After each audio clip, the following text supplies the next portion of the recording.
आज नया topic start करना है, डिस्पर्शन। सर हाँ सर एक डाउट बता दीजिए। Condition for no A greater than 2 theta C critical है, ठीक है, और condition for definite emergency A less than theta C. तो थीटा सी के थीटा सी और थीटा 2 थीटा सी इन दोनों के बीच में क्या होता है?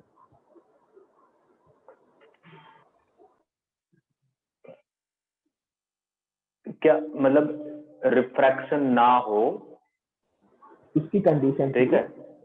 Condition for no emergency A is greater than 2 theta C. दोनों कुछ हो सकता है, दोनों कुछ हो सकता है। मतलब पॉसिबिलिटी, दोनों चीज की पॉसिबिलिटी है। ये ऑलवेज ट्रू वाली कंडीशन है। दोनों साथ में कैसे होगा?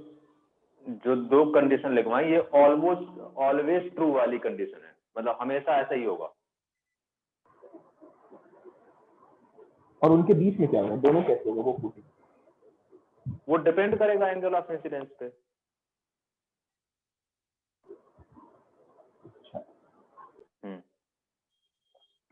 डिस्पर्शन में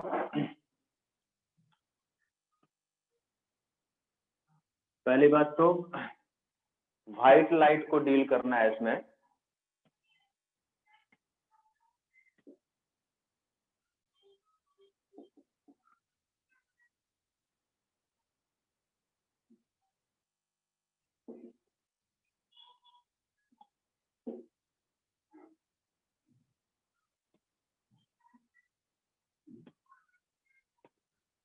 ये प्रिज्म है,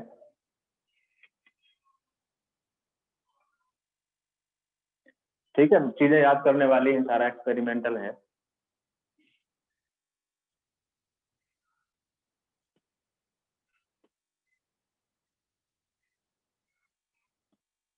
व्हाइट लाइट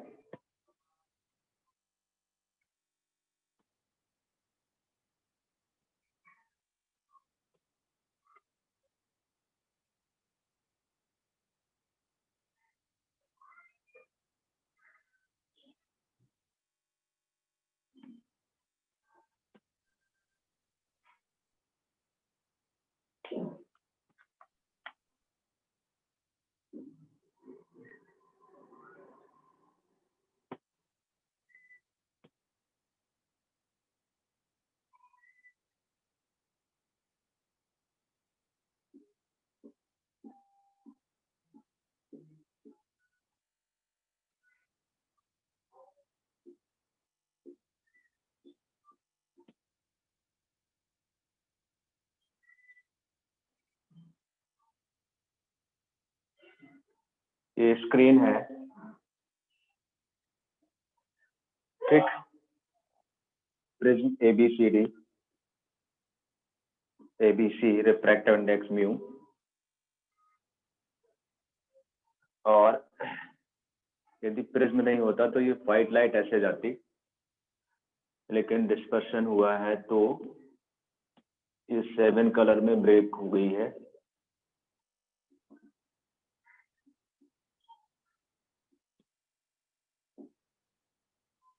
ठीक, जरा फिगर ड्रॉ कर लो। और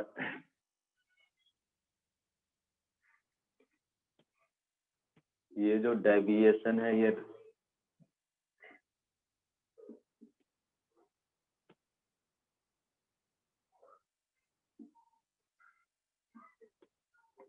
रेड कलर का है, और सबसे लास्ट वाला जो डेविएशन है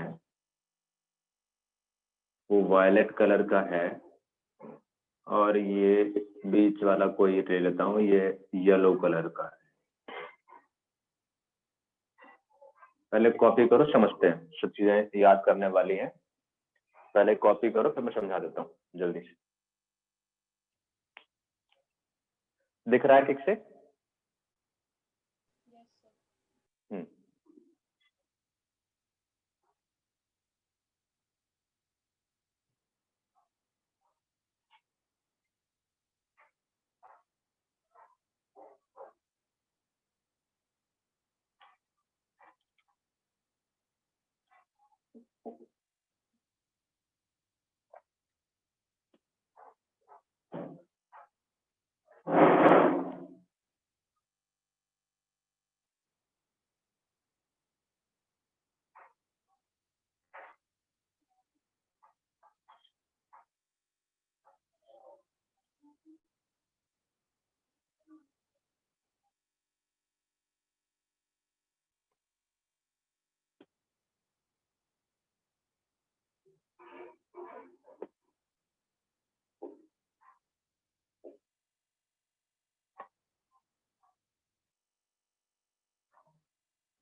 ड्रॉ किया, शुरू करें।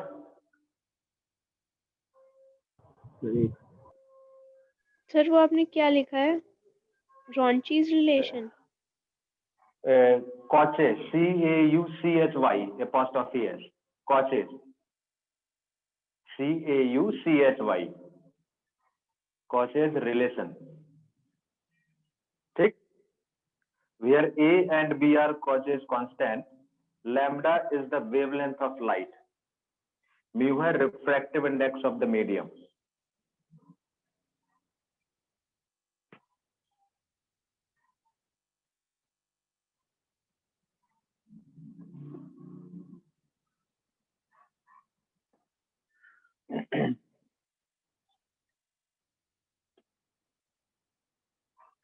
चलो शुरू करते हैं। बेसिकली व्हाइट लाइट है, व्हाइट लाइट के बारे में आप जानते हो कि मल्टीपल वेवलेंथ होती हैं, मल्टीपल कलर्स होते हैं। अभी तक जो हम डील कर रहे थे वो मोनोक्रोमेटिक रे ऑफ लाइट को डील कर रहे थे। मोनोक्रोमेटिक का मतलब है सिंगल वेवलेंथ। यहाँ पर व्हाइट लाइट को डील कर रहे हैं तो वो 7 कलर में ब्रेक हो जाता है विद ग्योर, और डिफरेंट कलर का डिफरेंट डेविएशन होता है। और जो refractive index of the medium है, मतलब यहाँ पर मीडियम प्रिज्म है, वो इस कॉचेज रिलेशन, कॉचेज साइंटिस्ट का नाम है, ऐसे वेरी करता है। हमें पता है white light is the combination of 7 colours of different wavelength with ग्योर। तो लैम्डा डिफरेंट कलर का डिफरेंट होगा, मतलब रिफ्रैक्टिव इंडेक्स भी किस पर डिपेंड करेगा? वेवलेंथ पर डिपेंड करेगा। मतलब refractive index of the medium depends on the wavelength of light. अब लैम्डा यदि म्यू डिफरेंट लाइट के लिए डिफरेंट तरह एक्ट करेगा तो डेविएशन भी क्या होगा? डिफरेंट होगा। व्हाइट लाइट का अलग, सॉरी रेड का अलग डेविएशन होगा, ऑरेंज का अलग होगा, येलो का अलग होगा, ग्रीन का अलग, ब्लू का, इंडिगो, वायलेट, सबका अलग अलग डेविएशन होगा। तो डेल्टा आर सबसे कम डेविएशन रेड कलर का होगा क्योंकि वेवलेंथ सबसे ज्यादा रेड कलर का होता है, ठीक है। तो red wavelength of red colour is greater, फिर wavelength of orange, wavelength of green, wavelength of blue, wavelength of indigo, wavelength of violet. ये वेवलेंथ में रिलेशन होता है। और कॉचेज रिलेशन से रिफ्रैक्टिव इंडेक्स भी फिर डिफरेंट वेवलेंथ के लिए डिफरेंट होगा और वो इनवर्स हो जाएगा, मतलब लेस देन। सर तो पहले mu ग्रीन of- होगा कि पहले ब्लू होगा? पहले पहले विद blue। ग्योर, पहले सर आपने येलो नहीं लिखा, येलो नहीं लिखा। वो के बाद एक मिनट। अच्छा, यहाँ पर येलो, ग्रीन, ब्लू, सही लिखा? Yes। ये less than mu of orange, less than mu of yellow, less than mu of green, less than mu of blue, less than mu of indigo, less than mu of violet. अब इसमें कोई question mark करने की जरूरत नहीं है, if and but नहीं होना चाहिए, सारा का सारा एक्सपेरिमेंटल फैक्ट है। और कॉचेज ने ये रिलेशन बताया कि इस तरीके से वेवलेंथ पे refractive index of the medium very करता है और ये हमें एक्सेप्ट करना है। उसने कुछ एक्सपेरिमेंट किया होगा, वो हमें एज्यूम करके चलना है कि वो एक्सपेरिमेंट सही है, अदरवाइज हम उसको गलत प्रूव कर दें तो फिर जो सही होगा फिर वो मानो, ठीक है। तो अभी इतना टाइम नहीं हमारे पास, इसको एक्सेप्ट करना है इस तरीके से। Wavelength of the medium, wavelength different colour का डिफरेंट होता है और उसके हिसाब से रिफ्रैक्टिव इंडेक्स ऑफ मीडियम भी डिफरेंट वेवलेंथ के लिए different amount of refractive index की तरह बिहेव करेगा और ये रिलेशन वैलिड रहेंगे। और सबसे ज्यादा डेविएशन होगा वायलेट कलर का और सबसे कम डेविएशन होगा रेड कलर का, ठीक है, क्योंकि रेड कलर का वेवलेंथ क्या होता है? सबसे ज्यादा होता है। तो ये सब इंफॉर्मेशन फैक्ट बेसिस चीजें हैं। तो पहले बताओ इतना क्लियर है कि नहीं है? जल्दी बोलो। Yes। Yes, good good. दूसरा, अब पॉइंट के फॉर्म में लिखते जाओ। नेक्स्ट पॉइंट है, ये पॉइंट ही मान लो।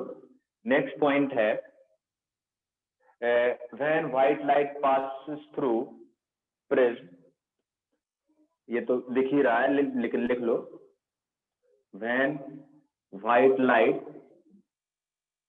passes थ्रू प्रिज्म, प्रिज्म भी हो सकता है और कोई स्लैब भी हो सकती है, बात वो है, वो डिपेंड करेगा सिचुएशन पे। passes through prism, then it will split into, then it will, जहां समझना होगा वहां समझेंगे, सिंपल चीजें हैं। it will split into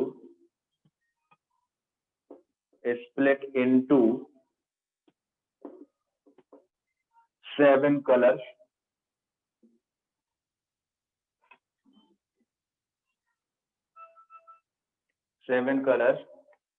This phenomena is known as dispersion of light. This is known as dispersion of light. This phenomena is known as dispersion of light. Simple सा definition है, कोई दिक्कत, कोई याद करने में कोई दिक्कत? एक कॉचेज रिलेशन जरूर याद रखना कि किस तरह वैरी करता है, कई बार जरूरत पड़ती है हमें। ठीक है, कुछ समझने जैसा यहाँ पर है नहीं, राइट? सर कॉची रिलेशन में जो कांस्टेंट है वो दिए जाएंगे? वो दिए जाएंगे जब जरूरत पड़ेगी, ठीक है। हाँ, अब यहाँ पर हम बात करें कि अब यहाँ से डायमेंशन वगैरह भी कई बार पूछा जा सकता है कि बताओ ए का डायमेंशन क्या होगा। तो मुझे पता है refractive index dimension less quantity है, तो ए क्या होगा? डायमेंशन लेस होगा। अब ये टर्म भी डायमेंशन लेस होना है, नीचे का डायमेंशन है मीटर स्क्वायर, मतलब लेंथ स्क्वायर मीटर स्क्वायर, तो बी का डायमेंशन क्या हो जाएगा? मीटर स्क्वायर, क्योंकि अल्टीमेटली ये क्वांटिटी क्या होना चाहिए? डायमेंशन लेस होना चाहिए। तो छोटी छोटी चीजें हैं, ये आपको पता होनी चाहिए। यस और नो? सब माइनस होना चाहिए ना, माइनस। अरे नीचे मीटर स्क्वायर है ना, तो ऊपर मीटर स्क्वायर होना चाहिए, तभी तो डायमेंशन लेस होगा।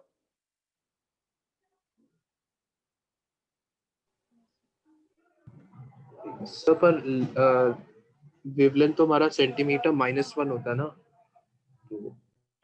किसने बोला? अच्छा हाँ सर, सॉरी सर। अब हम बात करते हैं, तो ये छोटे छोटे टर्म है, याद होना चाहिए। डिस्पर्शन, इस फिनोमेना को बोलेंगे डिस्पर्शन। और जो मीडियम डिस्पर्शन के लिए इन्वॉल्व होता है, जैसे यहाँ पर कौन सा मीडियम इन्वॉल्व है? प्रिज्म इन्वॉल्व है, ठीक है, उसको बोलते हैं dispersive medium. The medium involve for dispersion, the medium इस केस में प्रिज्म है, यहां जो हमने दिया है। The medium involve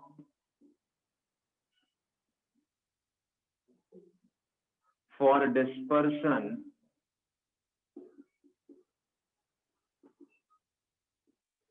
is called dispersive medium.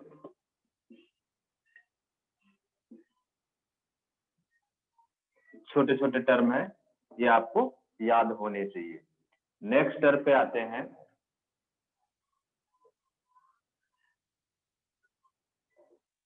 यहां पर मैंने कुछ डेविएशन दिखा दिए, बाकी आप दिखा सकते हो। ज्यादा दिखाता तो बहुत यहाँ पर गंदा सा हो जाता। तो डेल्टा आर है deviation of red colour, delta R deviation of red colour.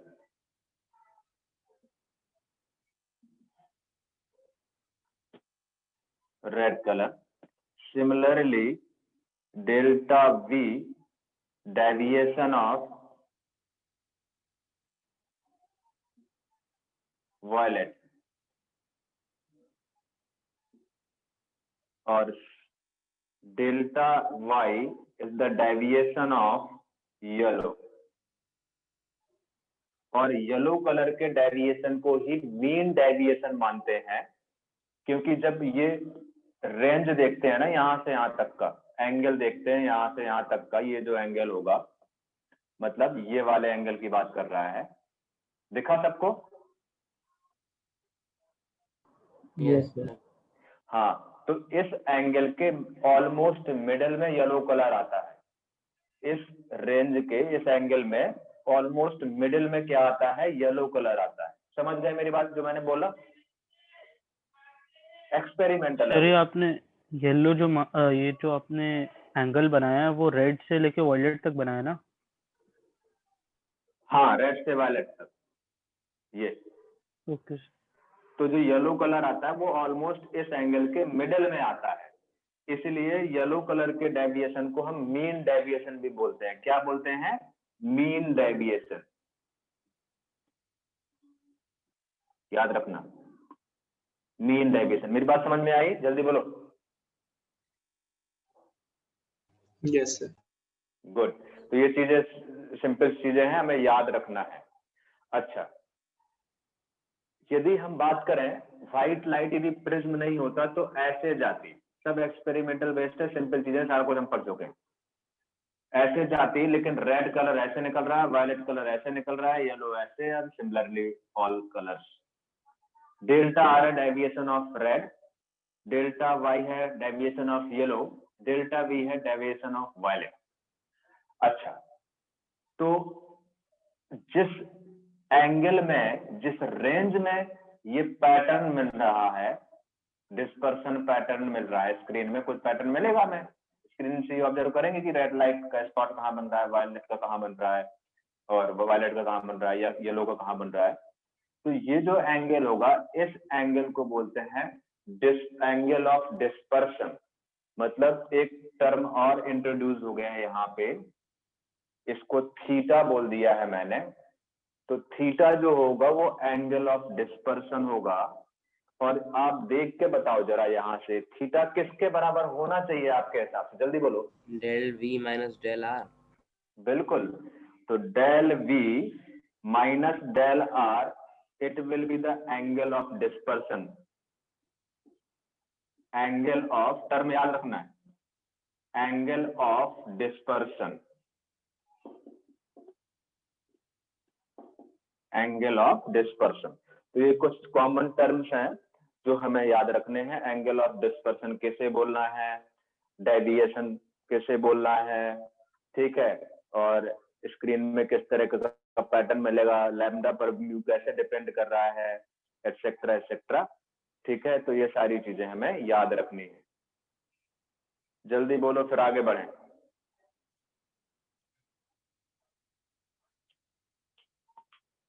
मिटा दूं इधर वाला? Yes sir. ठीक, कुछ इसमें ज्यादा कुछ हमें समझना है ही नहीं, अभी कुछ समझने लायक है ही नहीं है। कोई कंफ्यूजन तो नहीं रह गया ना? कुछ समझने, अभी कुछ समझने का है ही नहीं है। बस ऐसा हो रहा है, टर्म कैसे डिफाइन करना है, क्या चीजें हैं, वो सब चीजें देख रहे हैं अभी। कुछ सर हम लोग ये थीटा को डेल हाँ, येलो के टर्म्स में लिख सकते हैं? एक थीटा को सर डेविएशन ऑफ येलो के टर्म्स में लिख सकते हैं? अब वो एंगल का रिलेशन पता होगा तब देखेंगे। सर आपने कहा था वो मीन डेविएशन है ना, मतलब हाँ, थीटा का हाफ। हाँ, तो थीटा का हाफ है, बिल्कुल। वो तो फिर सर मिडिल टू में डेल जाता येलो। है। अरे यार, डेल येलो यहाँ से मेजर हो रहा है, मैं इसका हाफ बोल रहा हूँ, थीटा का हाफ है, थीटा के हाफ में होगा। Yes sir. अब आपने देखा होगा फॉर स्मॉल एंगल प्रिज्म, पिछली क्लास में पढ़ा था, for small angle, for small angle prism deviation याद है क्या आया था? Deviation is equal to mu minus 1 into A. क्या यही था? जरा ध्यान दो। अच्छा, तो यहां से यदि मैं लिखना चाहूं तो deviation of red colour mu red -1 into a. Similarly, deviation of violet color, mu violet -1 into a. Similarly, deviation of yellow is equal to mu yellow भाई येलो का कल वेवलेंथ चेंज होगा तो म्यू भी क्या हो जाएगा, चेंज हो जाएगा। सोचते जाओ और लिखते जाओ, कोई इसमें डिफिकल्ट जैसा नहीं है। मैं फिर बोल रहा हूँ, जहां समझना होगा अच्छे से वहां समझेंगे, इसमें कोई दिक्कत, जल्दी बोलो।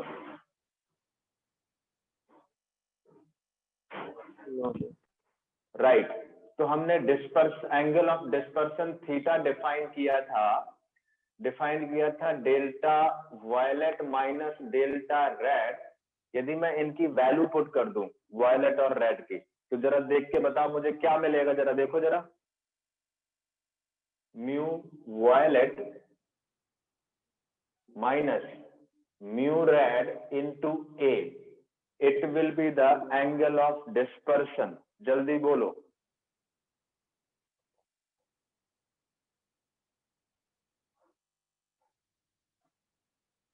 अरे कुछ हाँ ना में जवाब देते जाओ।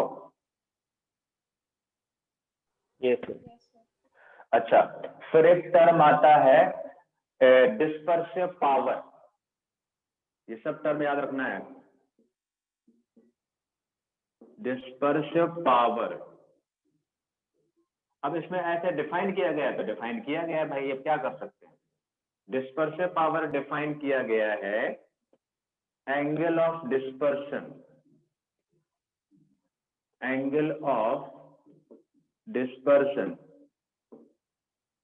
Divide by mean deviation. और मीन डेविएशन किसको लेते हैं,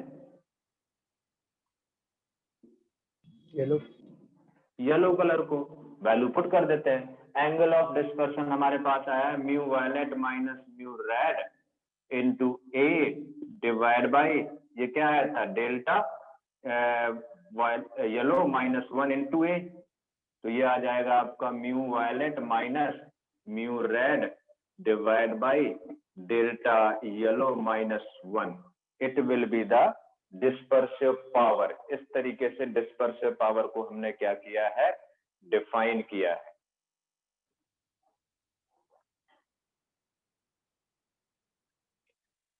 कुछ बोलना चाह रहे हो तो बोलो। वो म्यू वाई होगा ना नीचे। ओह सॉरी, यहाँ म्यू लिखेंगे ना, हाँ म्यू वाई, ठीक है।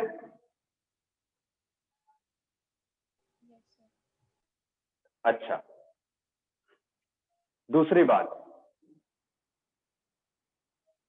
ये तो हमने म्यू के फॉर्म में रिलेशन लिख दिया। कई बार ऐसा होता है कि हमें म्यू पता नहीं होता है, ठीक है, म्यू येलो नहीं पता होता है, तो म्यू हम रेड और वायलेट का मीन ले लेते हैं। क्या ले लेते हैं, मीन ले लेते हैं, ठीक है। तो if mu Y is not given, then sir mu Y -1 ए ले लेंगे plus mu violet divide by 2 is equal to mu yellow. हाँ बोलो बोलो, क्या बोलना चाह रहे थे। समझ आ गया।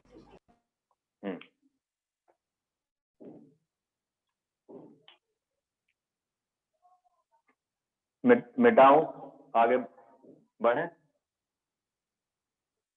सिंपल टर्म है, याद रखना है।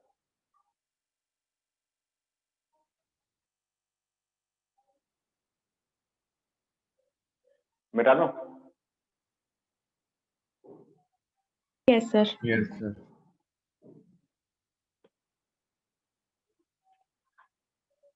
जो काम का है वही बता रहा हूं, बस फालतू चीजें नहीं पढ़ने की जरूरत है इसमें ज्यादा। बहुत रेयर क्वेश्चन आते हैं इस पे, लेकिन हाँ जितना बता रहा हूं उतना तो कर ही लेना।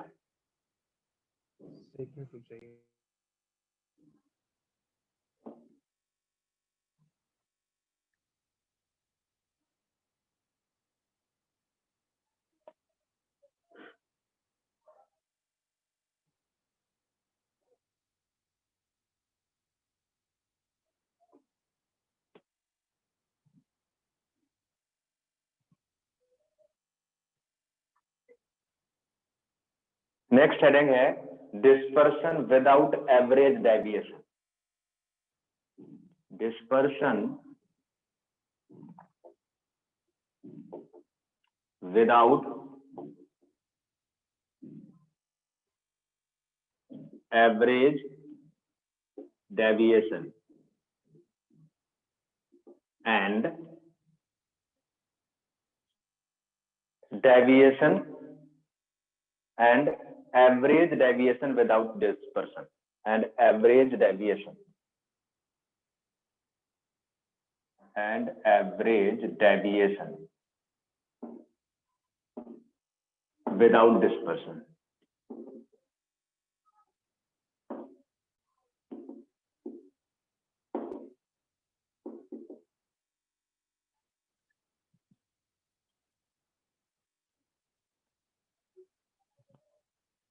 कुछ समझ में आया हेडिंग?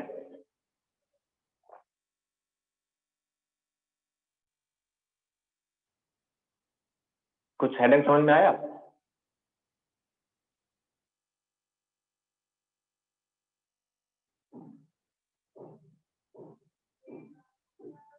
सर मतलब सर आपने डिविएशन मतलब 2-3 प्रिज्म लगा के डिविएशन ना करके फिर उसका डिस्पर्शन एवरेज डिस्पर्शन निकाला है। बिल्कुल वही करना है। जैसे मान लेते हैं एक प्रिज्म ये है, देखते हैं। अब आप ही करना है, सारे टर्म मैं समझा चुका हूं। ठीक है, फिगर हो सकता है इतना बहुत क्लियर ना बने, इनको बिल्कुल चिपका के रखते हैं। प्रिज्म को क्या रखते हैं, बिल्कुल चिपका के रखते हैं, समझने के लिए दूर दूर बनाया है। इसका रिफ्रैक्टिव इंडेक्स ये एंगल ए है, इस वाले का एंगल ए डैश बना लो आप लोग फिगर। इसका म्यू रिफ्रैक्टिव इंडेक्स, इसका म्यू डैश, और कुछ इसमें मान लेते हैं इसका एंगुलर डिस्पर्शन ओमेगा है, इसका ओमेगा डैश है, डिस्पर्सिव पावर।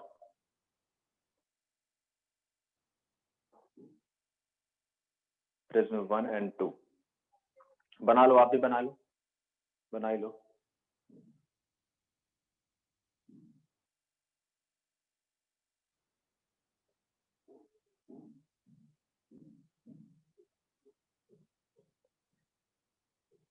यहां से व्हाइट लाइट आई,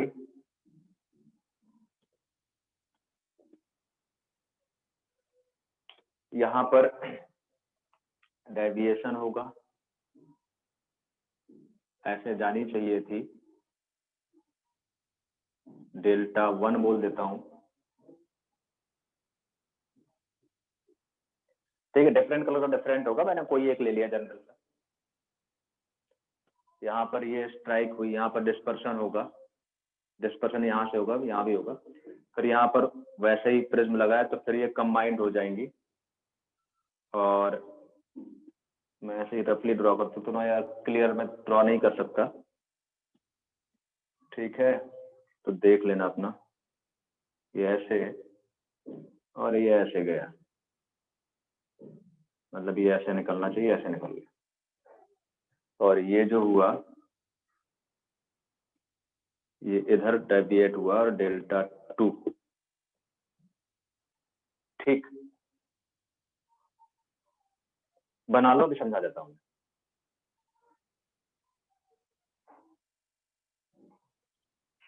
सर ये स्लैब की तरह काम कर रहे हैं। हाँ सर ए और ए डैश इक्वल होगा तभी तो। हाँ बिल्कुल बिल्कुल, वो देखते हैं, वो देखते हैं, और भी फैक्टर हो सकते हैं। सर सर ये जब फर्स्ट प्रिज्म को निकल रही है और सेकंड को एंटर कर रही है तो ये अनडिविटेड जा रही है? नहीं यार, अब उतना दिखा नहीं सकते ना हम, वैसे जाना ऐसे चाहिए था, लेकिन ऐसे ऐसे गई, फिर ऐसे गई। मतलब कहने का है, मैं फर्स्ट पार्ट की बात कर रहा हूँ, डिस्पर्शन विदाउट एवरेज डेविएशन। समझना मेरी बात, मतलब डिस्पर्शन तो हो रहा है लेकिन डेविएशन नहीं हो रहा है, एवरेज डेविएशन नहीं हो रहा है, विदाउट एवरेज डेविएशन। अब समझो इसका मतलब कि एवरेज डेविएशन नाउ मतलब यदि ये व्हाइट लाइट ऐसे है तो ऐसे निकल जा रही है, तो जब फाइनली व्हाइट लाइट निकले तो दोनों ओरिजिनल जो डायरेक्शन थी उसी डायरेक्शन में होना चाहिए। इसका मतलब एवरेज डेविएशन नहीं हुआ है, ये जीरो डेविएशन हुआ है, यही मतलब हुआ ना। Yes sir. इस लाइन का मतलब समझ में आया कि नहीं आया? जल्दी बोलो। ये सिचुएशन, अरे डिस्पर्सन तो प्रिज्म की वजह से होगा ही। व्हाइट लाइट का ये डायरेक्शन था ओरिजिनल, जब फाइनल रे ऑफ लाइट निकल रही है व्हाइट लाइट, तो वो भी इसी के पैरेलल ही निकल रही है, मतलब डेविएशन जीरो है। हाँ ठीक, ओके। तो इस लाइन का फर्स्ट वाले टर्म का मतलब समझ में आया नहीं आया? ये सिचुएशन है। Yes sir. अच्छा, प्रिज्म 1 की वजह से ओमेगा और ओमेगा डैश के बारे में तो पता ही है। ओमेगा क्या है जल्दी बोलो? Dispersion power of first prism, ठीक है, दोबारा लिखने की जरूरत नहीं, सबसे लिखवा चुका हूँ। ओमेगा डैश क्या है? Dispersive power of second prism. Yes sir. Mu dash के बारे में पता है। डेल्टा 1 जो है वो डेविएशन है किसका, किसकी वजह से? Due to prism 1। और डेल्टा 2 किसकी वजह से है? Due to second prism. अच्छा, डेल्टा 1 जो डेविएशन हुआ है वो एंटी क्लॉकवाइज हुआ है, और इसकी वजह से जो डेविएशन हुआ है वो कैसा हुआ है? एंटी क्लॉकवाइज हुआ है। जल्दी बोलो। Yes sir. और यदि मैं नेट डेविएशन की बात करूं तो net deviation zero. Net deviation delta बोल देता हूं, तो वो इन दोनों का सम होगा। अच्छा, अब इन दोनों का सम होगा तो वो डिपेंड करेगा कि फाइनल किसको पॉजिटिव ले रहा हूं। लेट्स से मैं इसको पॉजिटिव ले रहा हूं और इसको नेगेटिव ले रहा हूं, तो बोलूंगा मैं नेट डेविएशन वो क्या आ जाएगा आपका? डेल्टा 1 यदि साइन के साथ रखूंगा तो माइनस डेल्टा 2, क्योंकि ये क्लॉकवाइज है, ये एंटी क्लॉकवाइज है। इसको पॉजिटिव लेना है, इसको नेगेटिव लेना है विद साइन कन्वेंशन। जल्दी बोलो। Yes sir. अच्छा, डेल्टा 1 की बात करूं तो डेल्टा 1 म्यू माइनस 1 इंटू ए होगा, और डेल्टा 2 की बात करूं तो क्या होगा? Mu dash minus 1 into A dash होगा। फटाफट बोलो। सही है। अच्छा, तो ये नेट डेविएशन की बात है। अभी जब विदाउट एवरेज डेविएशन की बात करेंगे तो डेल्टा क्या हो जाना चाहिए? जीरो हो जाना चाहिए, वो अभी देखेंगे। लॉजिक समझो पहले। तो नेट डेविएशन का मतलब ये हुआ, नेट डेविएशन ये निकल के आया। अब यहाँ पर मैंने तो ऐसे जनरल लिख लिया था कि डेल्टा 1 डेल्टा 2 किसी भी लाइट के लिए लिख लिया होगा, लेकिन ये तो व्हाइट लाइट है तो हर का अलग अलग होगा, हर का अलग अलग होगा। तो नेट डेविएशन यदि वायलेट की बात करूं तो नेट डेविएशन ऑफ वायलेट, जल्दी बोलो क्या होगा? Mu violet minus 1 into A minus mu dash violet minus 1 into A. Similarly net deviation of red, mu red minus 1। Yes और नो में बोलते जाओ, समझ में आ रहा नहीं आ रहा है? Yes. Mu dash violet, sorry mu dash क्या वायलेट, ये रेड, हाँ red minus 1 into A. Similarly net deviation of yellow is equal to mu yellow minus 1 into A minus mu dash yellow minus 1 into A. फटाफट बोलो। Yes.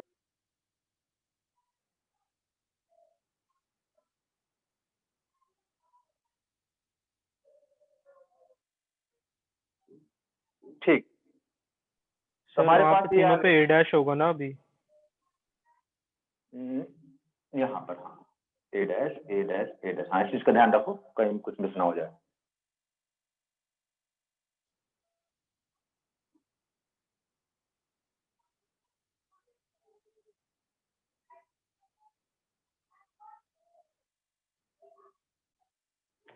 अच्छा, angular dispersion की बात करते हैं। किसकी? Angular dispersion. याद है angular dispersion?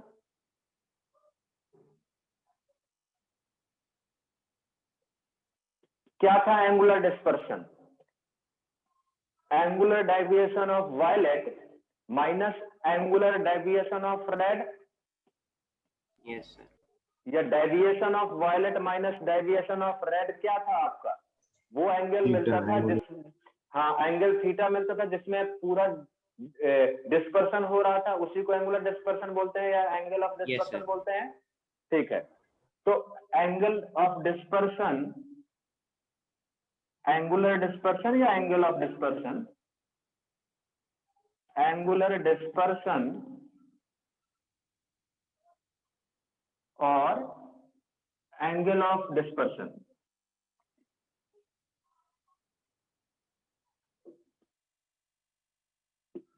Angle of dispersion वो delta violet minus delta red, और यहां पर रखें कॉम्बिनेशन के लिए तो डेल्टा वायलेट ये है और डेल्टा रेड ये है।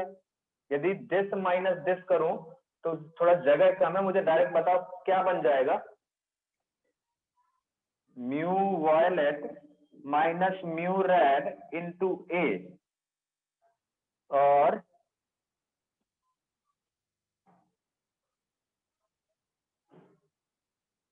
क्या बनेगा देखो जरा।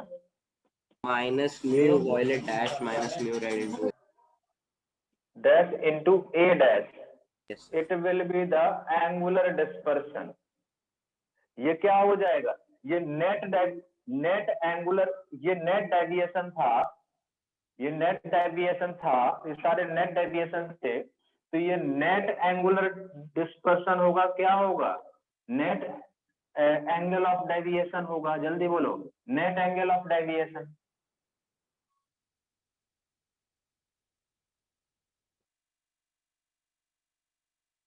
फटाफट बोलो।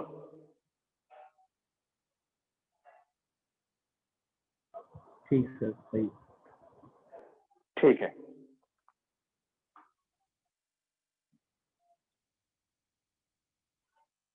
अब यदि मैं डिस्पर्सिव पावर की बात करूं तो डिस्पर्सिव पावर, थोड़ा सा मैं एक रिलेशन ये है हमारे पास। अभी ये सब ध्यान रखना ठीक से, सारे टर्म मैं यहाँ पर लिखते रहता हूँ, जगह थोड़ा सा कम है। मैं जो काम का नहीं है वो मिटा देता हूँ, ये ऊपर वाला मिटा देता हूँ, ठीक है।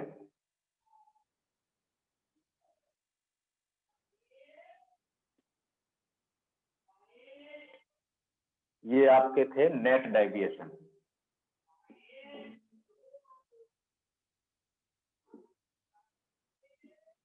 नेट डेविएशन, ठीक।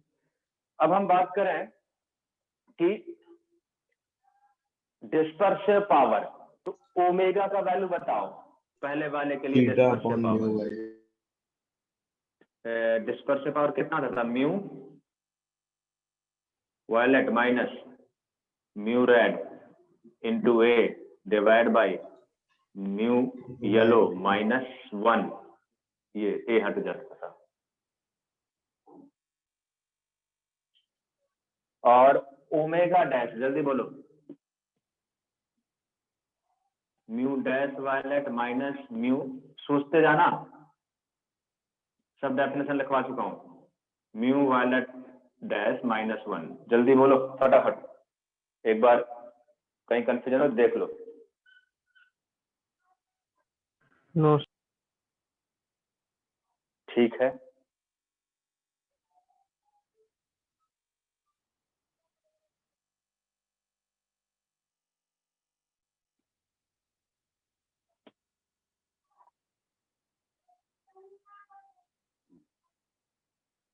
सर। हाँ बोलो बोलो बोलो। सर एक चीज पूछनी थी, इसमें डिस्पर्जन कैसे दिखाएंगे? मतलब वो जो दो प्रिज्म के बीच वाला एरिया है उसी में डिस्पर्जन होगा, फिर वानिश हाँ हो जाएगा। हाँ हाँ, यहीं पर हो जाएगा बिल्कुल। यहाँ पर डिस्पर्शन होगा, फिर वो कंबाइंड हो जाएंगी। Okay sir. जैसे यहाँ फैलेंगे फिर यहाँ पर कन्वर्ज हो जाएंगे। तो ये भी लेटरल शिफ्ट हो सकता है ना? हाँ, लेटरल शिफ्ट तो होगा, लेटरल शिफ्ट तो होगा। अब देखो, अब सर ज्यादा यहाँ पर, हाँ बोलो।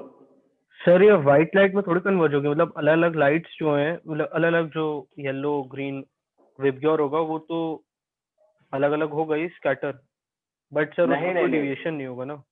नहीं नहीं नहीं, जब निकलेगा तो व्हाइट लाइट ही निकलेगा। वो सिचुएशन पे डिपेंड करेगा, रुक जाओ अभी।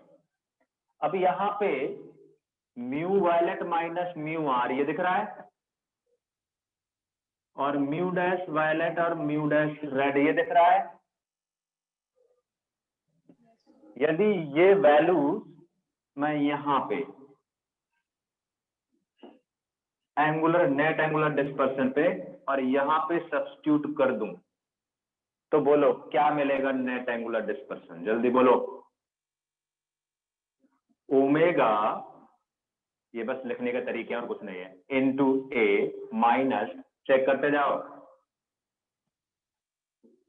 Omega dash mu y dash into A dash.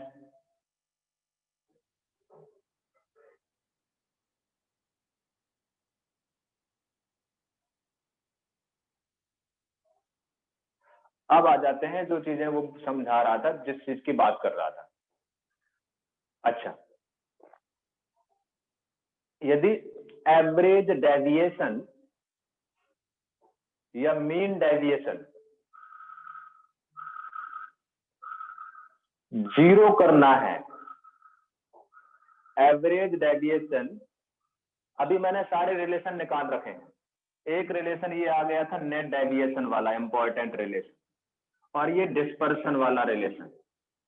Ultimately हमारे काम के, क्योंकि यहाँ पर हम जो बात कर रहे हैं, जो हेडिंग है हमारी, वो किससे रिलेटेड है? डिस्पर्शन से और डेविएशन से रिलेटेड है। जल्दी बोलो। Yes sir. उसी पर हम बात कर रहे हैं। तो अब आ जाते हैं फाइनल कंक्लूजन पे कि इन जो हम सिचुएशन को एनालाइज करना चाह रहे हैं, अभी तो हमने नेट डिस्पर्शन भी निकाल लिया, ये नेट डिस्पर्शन है और ये नेट डेविएशन है। ये क्या है? नेट डिस्पर्शन या डिस्पर्सिव एंगल, ये angle of dispersion.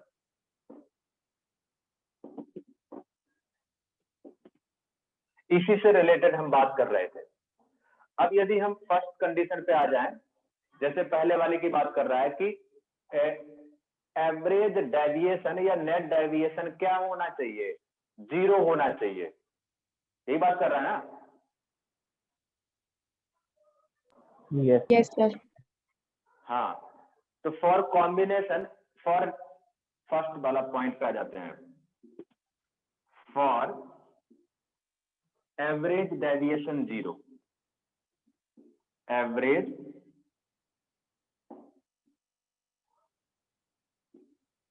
Deviation 0, average deviation 0 के लिए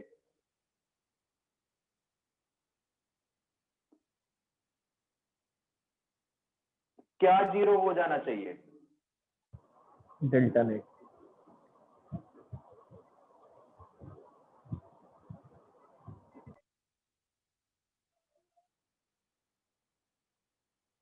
ये वायलेट का था नेट, ये रेड का था नेट, और ये क्या था? जो नेट डेविएशन हो रहा है उसका मीन, मतलब ये क्या हो जाना चाहिए? 0 हो जाना चाहिए। यही मतलब हुआ ना? क्योंकि मीन वाले कोई देखेंगे, ये तो अलग अलग है। यदि एवरेज लेना है इनमें, इन सारे का डेविएशन का एवरेज लेना है, तो कौन सा वाला होगा? मीन वाला होगा, नहीं होगा? येलो वाला। यस। तो ये 0 होना पड़ेगा। तो इसके लिए क्या हो जाएगा? जल्दी बोलो। Mu yellow minus 1 into A is equal to mu dash yellow minus 1 into A dash. ये कंडीशन आ गई पहले वाले सिचुएशन की।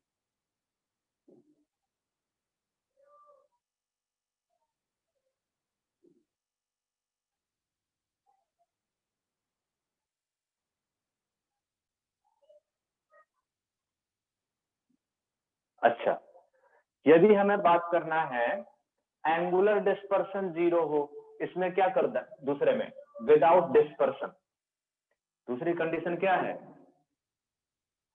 Without dispersion.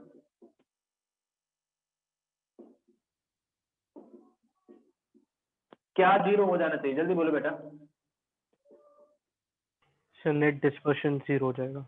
थीटा 0 हो जाना चाहिए, और थीटा 0 हो जाना चाहिए तो क्या कंडीशन बनेगी जरा बताओ। फिर omega dash mu yellow dash omega yellow -1 into A is equal to omega dash mu yellow dash -1 A dash. तो बस यही कंडीशन वगैरह हमें देखनी है और कुछ नहीं। सर एक क्वेश्चन पूछूं? बोलो। सर ये जब हम लोग डिस्पर्शन कराएंगे और डिविएशन नहीं कराएंगे, मतलब डिस्पर्शन विदाउट डिविएशन, तो सर उसमें लाइट जो है वो स्प्लिट तो करेगी ही ना आफ्टर सेकेंड प्रिज्म? बिल्कुल बिल्कुल करेगी। और सर अगर हम लोग डिविएशन विदाउट डिस्पर्शन कराएंगे तो व्हाइट लाइट मिलेगी हम लोग को? हाँ बिल्कुल। Okay sir. हाँ, इस वाले में व्हाइट लाइट मिलेगी और इसमें वो डिस्पर्सन होगा।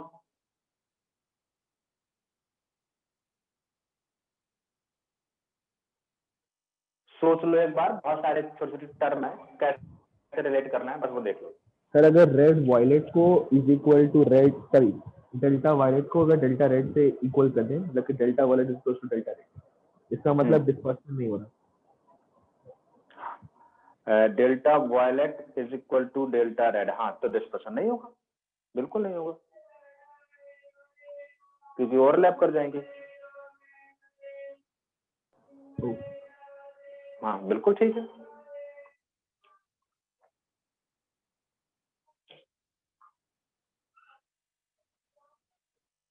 बता दो।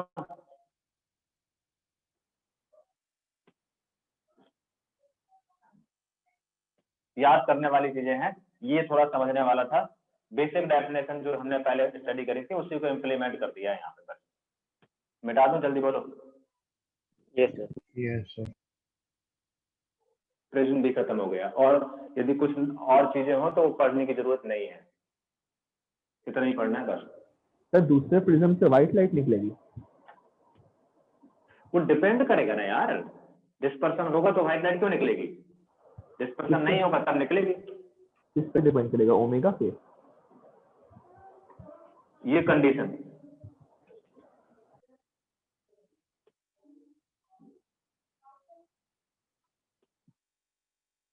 तो व्हाइट लाइट तब निकलेगी जब एवरेज डेविएशन 0? बिल्कुल, नहीं विदाउट डिस्पर्सन वाला, जब डिस्पर्सन नहीं होगा, जब डिस्पर्सन 0 होगा तब व्हाइट लाइट।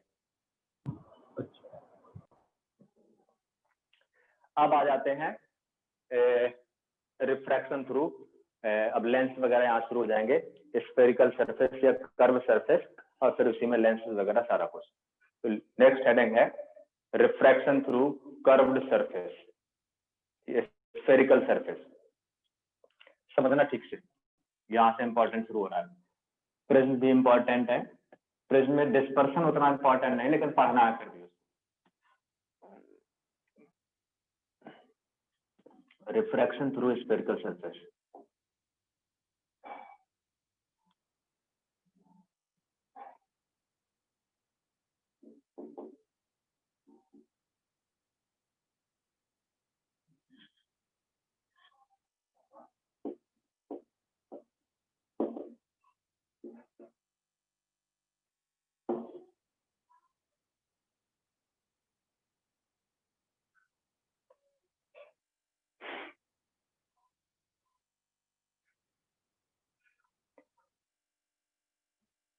ध्यान से देखते जाना।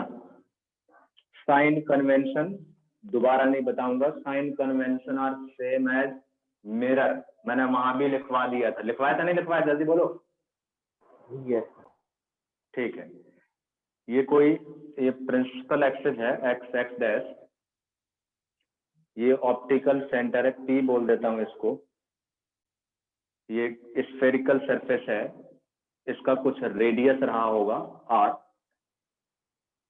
इधर का रिफ्रैक्टिव इंडेक्स μ1 बोल देता हूँ, इधर का रिफ्रैक्टिव इंडेक्स μ2 बोल देता हूँ। अभी रिफ्रैक्शन थ्रू प्लेन सरफेस तो हम देख ही चुके हैं, स्लैब वाला केस किया था, मैं नहीं किया था, जहां से रिफ्रैक्शन स्टार्ट किया था, एपरेंट से पेपरेंट डेप्थ, वो क्या रिफ्रैक्शन तो था, लेकिन उसके लिए ये स्फेरिकल सरफेस ना होके क्या था, आर क्या था वहां पर, आर वहां पर क्या था, जल्दी बोलो, इंफिनिटी, इन्फिनिटी। हाँ, आर क्या था, इन्फिनिटी था। तो वो प्लेन सरफेस, मतलब यहाँ पर ये जनरल केस हो गया। यदि इसी में जो एक्सप्रेशन आएगा उसमें आर का वैल्यू इन्फिनिटी कर दूंगा, तो हमारा वो पहला जो स्टडी किया था रिफ्रैक्शन थ्रू स्लैब वगैरह जो सब पढ़ा था हमने, वो वाले केस कवर हो जाएंगे। मेरी बात समझ पा रहे हो नहीं? तो रिलेट करना है चीजों को आपको। हाँ, अब यहाँ पर ये ऑब्जेक्ट है, ये रे ऑफ लाइट गई, रिफ्रैक्शन हुआ। पहले तो यहाँ पर मैं नॉर्मल ड्रॉ करूं, इस कर्व्ड सरफेस पे नॉर्मल ड्रॉ कर लेते हैं। और नॉर्मल जहां पे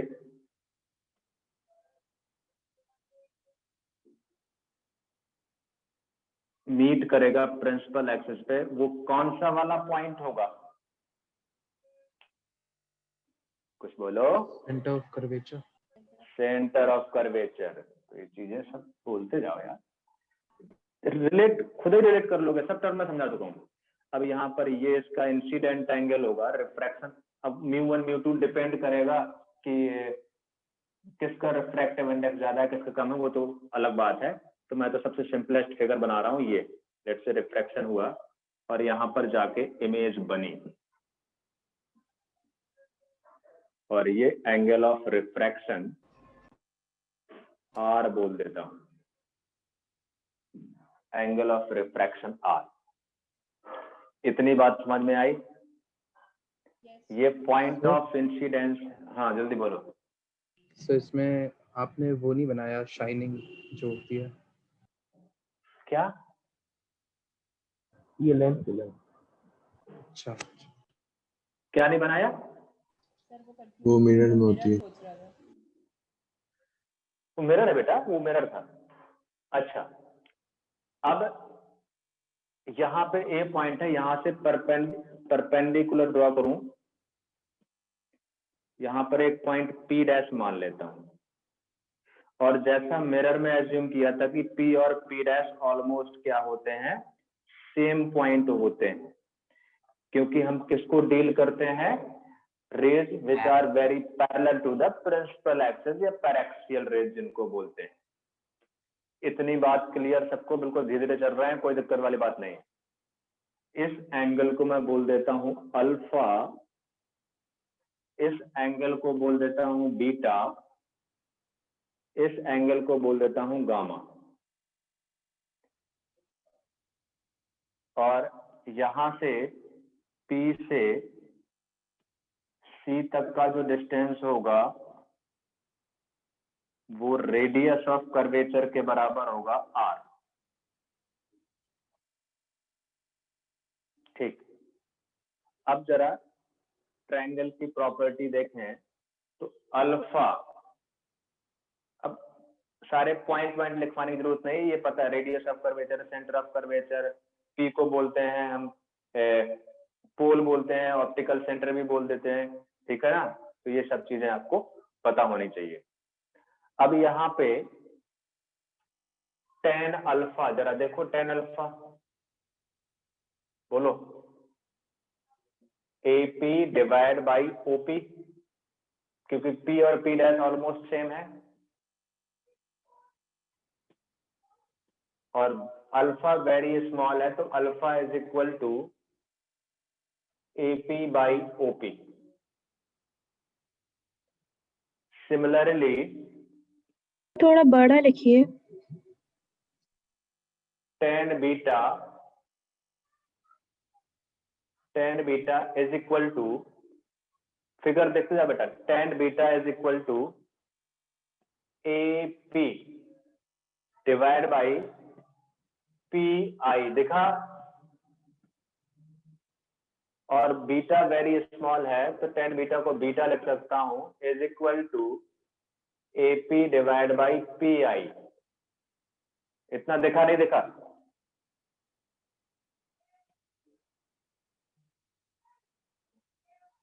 और tan gamma AP by PC। Tan gamma AP divide by PC, और गामा स्मॉल है वही एजम्पशन जहां वहां पर लिए थे। बार बार यार मैं यहाँ पर लिखूंगा नहीं, बोल रहा हूँ, ठीक है ना? PC। कोई दिक्कत? जल्दी बोलो। नो। No, sir। अच्छा, यहाँ पे एक ट्रायंगल देखो, ट्रायंगल OPA दिख रहा है? ट्रायंगल OPA दिखा? क्योंकि P और P डैश सेम है, Yes, ये देख के चलना। अच्छा, इस ट्रायंगल में सॉरी OAP नहीं, हमें देखना है OAC। ये जरा देखो, देखो दिखा नहीं दिखा फिगर में? OAC। दिख गया सर। Yes, sir। OAC में इनर एंगल का सम आउटर एंगल के बराबर होता है, एक्सटीरियर एंगल के बराबर होता है। तो अल्फा प्लस गामा किसके बराबर होगा? I के बराबर होगा। अच्छा, और चलो यहाँ पर alpha plus gamma is equal to I, equation first. अच्छा, एक ट्रायंगल और देखो जरा, एक ट्रायंगल देखो ACI, ट्रायंगल ACI जरा देखो, किन दो एंगल का सम किस एंगल के बराबर है? Beta plus gamma. Beta plus gamma? AC sir I कहाँ पे? I है जब बीटा और R बीटा को प्लस जोड़ दो आर तो equal gamma. To gamma. Sorry हाँ हाँ, beta plus R is equal to, अच्छा ये R और गामा एक जैसे लग रहे हैं यार, तो R मैं ऐसे बना देता हूँ, R इंटू गामा, इस R को ऐसे बना देता हूँ, ठीक है? ये इक्वेशन सेकेंड। सर हाँ बोलो। आपने ACP डैश वाले एंगल को R कैसे ले लिया?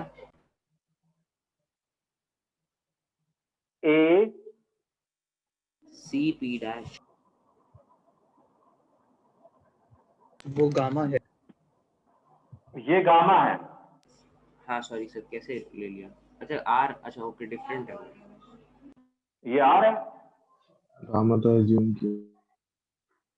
ठीक है? हो गया? अभी भी कोई कंफ्यूजन रह गया है? नहीं अब ठीक। ठीक है, अब यहां से स्नेल्स लॉ अप्लाई करें तो Snell's law, incident angle I है, एंगल ऑफ रिफ्लेक्शन R है। जल्दी अब करते जाओ फटाफट।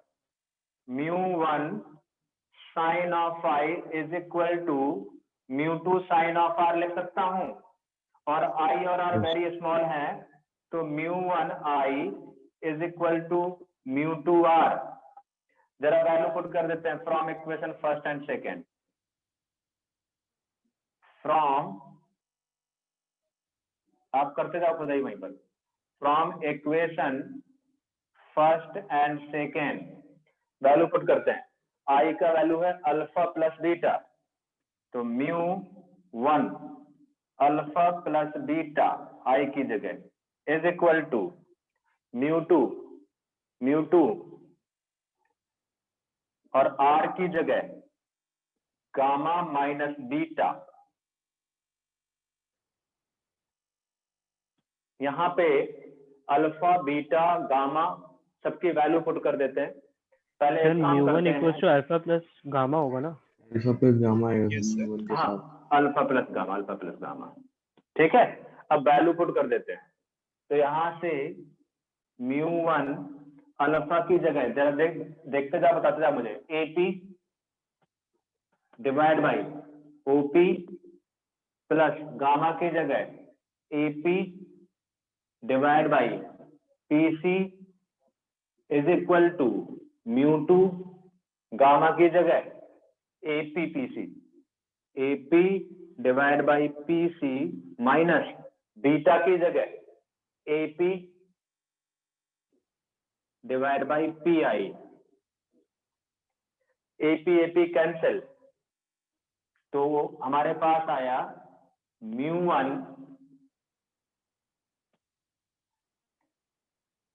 Divide by OP plus μ2 divide by PC is equal to μ1। देखते जाओ यार, बताते जाना, नहीं तो गड़बड़ हो जाएगा। μ2 divide by PC minus μ2 divide by PI।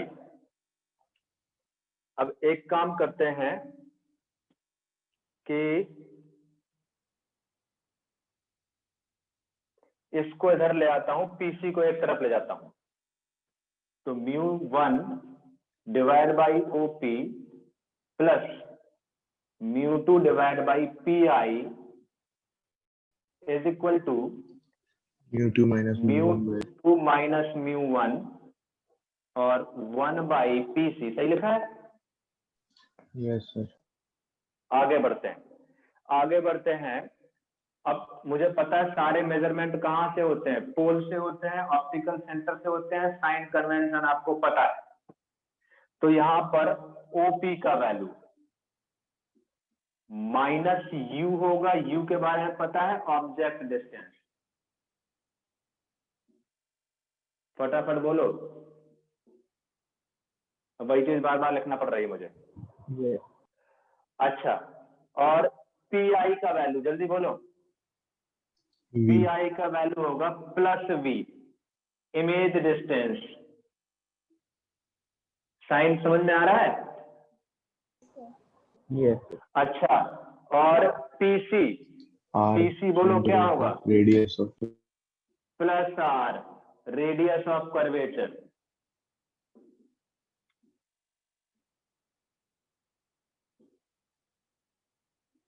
Radius of curvature. अब यहां पर वैल्यू पुट कर देते हैं, मैं ये मिटा देता हूं ऊपर।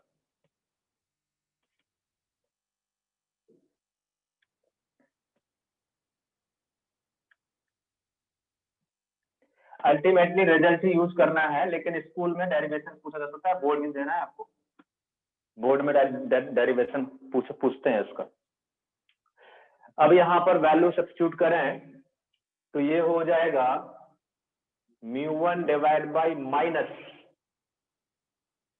U plus μ2 divide by plus V is equal to μ2 minus μ1 divide by plus R। तो इसको μ2 divide by V minus μ1 divide by U is equal to μ2 minus μ1 divide by R। इस फॉर्मूले को बिल्कुल रट्टा मार के याद कर लेना। इसको कई जगह ऐसे भी लिखा मिलेगा, चलो ऐसे ही रहने दो, अभी ऐसे ही रहने दो, इसको रट्टा मारो। ये रिफ्रैक्शन फॉर्मूला है।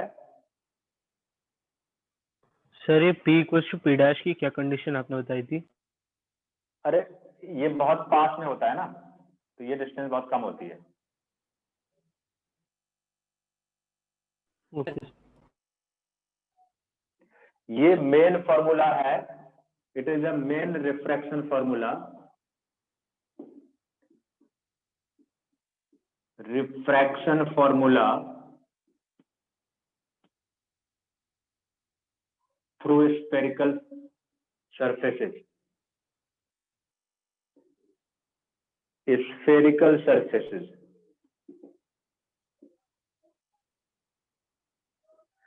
यही फॉर्मूला 2-3 स्टार करना हो 2-3 स्टार कर लो, क्योंकि सारा कुछ अब पूरा जो हम लेंस वेंस सब कुछ जो पढ़ने वाले आगे अब कुछ भी आगे पढ़ने वाले हैं रिफ्रैक्शन में, सब कुछ इसी से होने वाला है। सर और हाँ बोलो। सर वहाँ पे जहाँ पे 1 और 2 को आपने इक्वेट किया था, उसके बाद लिखा था μ1 into A plus gamma alpha plus gamma equals to μ2 into beta plus R. फिर वहाँ अल्फा बीटा और गामा की वैल्यू रख दी। सर आर का क्या हुआ था? बेटा आर की जगह तो रखा था ना मैंने gamma plus beta.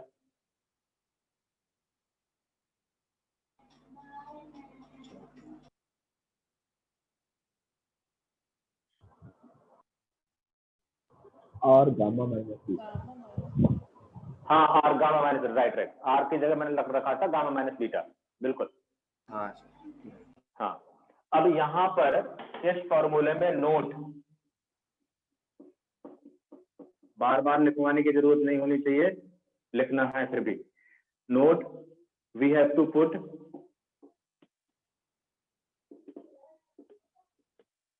Known values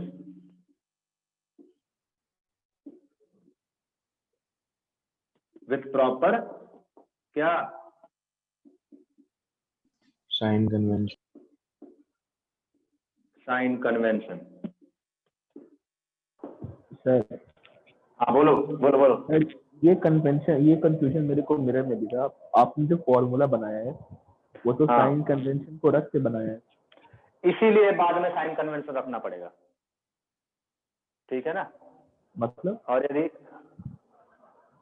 हाँ अब जब रखोगे तो साइन के साथ रखोगे जो भी नॉन वैल्यू। पर आपने तो पहले ही साइन के साथ ले लिया ना, जैसे माइनस यू लिया। हाँ इसीलिए तो साइन के साथ रखना पड़ेगा, ठीक है? तो इतना याद रखो। फॉर्मूला ऐसे बनाया है कि साइन के साथ रखना पड़ेगा। बिल्कुल, ये एक्सप्रेशन उसी हिसाब से आया है। तो ये मेन फॉर्मूला, डिस्टेंस को माइनस यू ले लिया तो फिर हम फिर माइनस यू यूज करेंगे वैल्यू बिल्कुल। रखते जब हैं। यदि क्वेश्चन में उसका वैल्यू गिवन है तो विद प्रॉपर साइन रखेंगे। यदि दिया 10 सेंटीमीटर और इस साइड है तो -10 लोगे, मतलब क्या माइनस ही लोगे। हाँ ठीक है। इंसिडेंट रे का डायरेक्शन पॉजिटिव मानते हैं, मतलब इसको मानना एक्शन इधर पॉजिटिव और इधर नेगेटिव, अपर पॉजिटिव डाउनवर्ड नेगेटिव, बिल्कुल वैसे जैसे मिरर के कन्वेंशन थे, याद है? यस बस। और यहाँ पर ये नोट याद रखना है, it is a main refraction formula. और इसी फार्मूले में यदि आर का वैल्यू इनफिनिटी रख दूंगा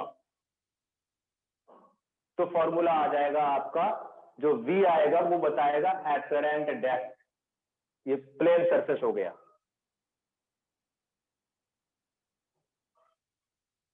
यस सर।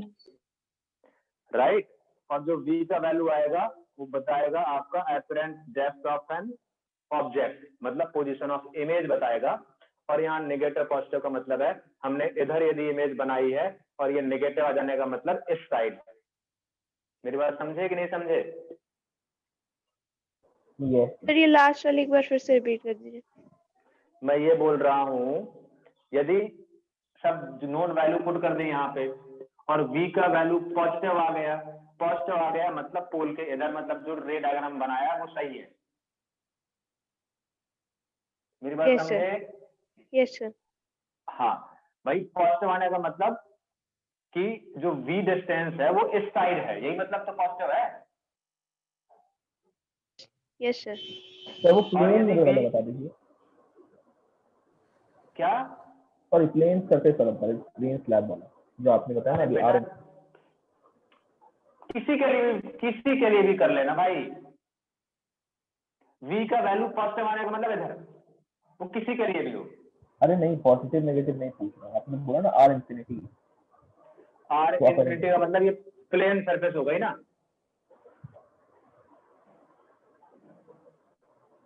तो μ1/v is equal to μ2/u आ जाएगा, इसका करंट देता रहेगा। V जो देगा वो अपरेंट डेप्थ देगा, या पोजीशन ऑफ इमेज देगा। अच्छा ओके ओके ठीक है। अब यहाँ पे V नेगेटिव आने का मतलब इधर, मतलब जो डायग्राम सही है। यदि V नेगेटिव आ गया इसका मतलब इधर बन रही है इमेज, यही मतलब हुआ ना। Yes yes sir. और इधर बन रही है तो मतलब कुछ फिर यहाँ पर ये कुछ रिफ्रैक्शन ऐसे हुआ होगा, ऐसे रे ऑफ लाइट गई होगी, मतलब away from the normal band हुई होगी और कुछ इमेज यहाँ पर बनी होगी। It will be the exact. ये कब होगा? ये कब होगा? जब v का वैल्यू क्या आएगा? नेगेटिव आएगा तब। और ऐसा डायग्राम कब बनेगा? जब v का वैल्यू क्या आएगा? पॉजिटिव। पॉजिटिव आएगा। मेरी बात समझे कि नहीं समझे? यस यस तो मेरे कहने का ये मतलब है, तुम्हें पहले से ये टेंशन लेने की जरूरत नहीं है। क्या टेंशन लेने की जरूरत नहीं है कि इमेज इधर बनेगी या इधर बनेगी। मैं यहाँ पर जो रिफ्रैक्शन होगा यहाँ पर कर्व्ड सरफेस से, उस रे ऑफ लाइट को away from the normal band करूं या टूवर्ड्स बैंड करूं, ये टेंशन पहले लेने की जरूरत नहीं है। मेरी बात समझे? बहुत इंपॉर्टेंट पॉइंट है, बाद में क्वेश्चन नहीं होंगे, नहीं तो मैं बता दिया मैंने पहले। सर मतलब वी से हम लोग को ये पता चल जाएगा ना कि ये जो मिरर है ये कन्वर्ज, मतलब मेरा सॉरी लेंस जो है वो कन्वर्जिंग है कि डाइवर्जिंग है। अबे लेंस कहाँ आ गया यार? Sir spherical surface. हाँ ठीक है, स्फेरिकल सरफेस। तो यहाँ से मेरे कहने का सिर्फ और सिर्फ ये मतलब है, सुन नहीं रहे हो तुम लोग यार, और दिमाग चला रहे हो फालतू का। जो मैं बोल रहा हूँ सुनने की कोशिश नहीं कर रहे हो बिल्कुल भी। क्वेश्चन नहीं होंगे, आप फंसे रहोगे कि मैं कैसा रे डायग्राम बनाऊं। इतने ठंडे जनाब से मैं बताने की कोशिश कर रहा हूं, लेकिन कोई नहीं सुन रहा, मुझे लग रहा है ठीक से।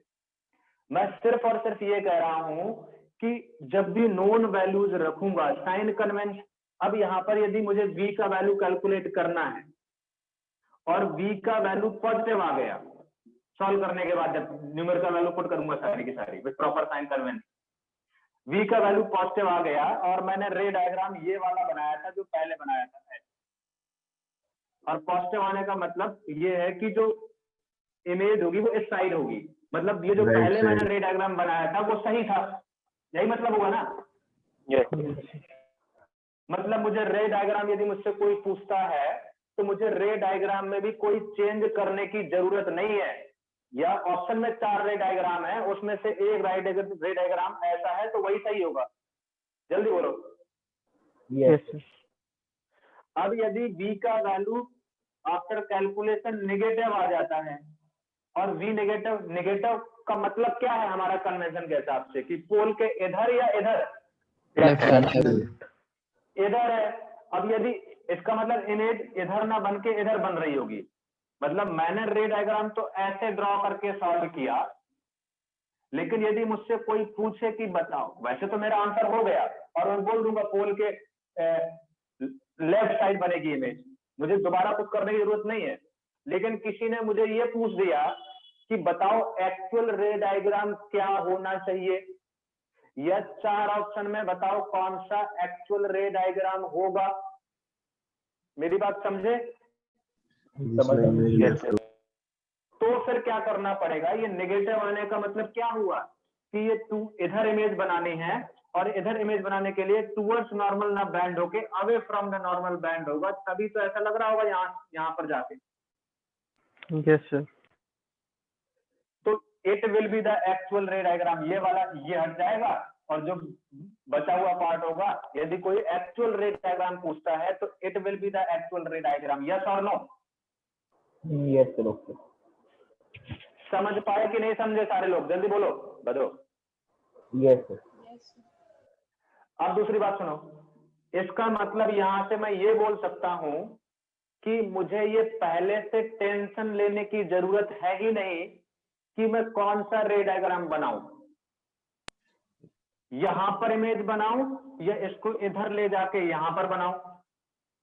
v के वैल्यू से पता चल। समझ रहे हैं मेरी बात? तो सबसे बेस्ट तरीका यह है कि मुझे कुछ नहीं करना है, मैं तो सबसे सिंपल रे डायग्राम बनाया करूंगा ऐसे करके और ऐसे।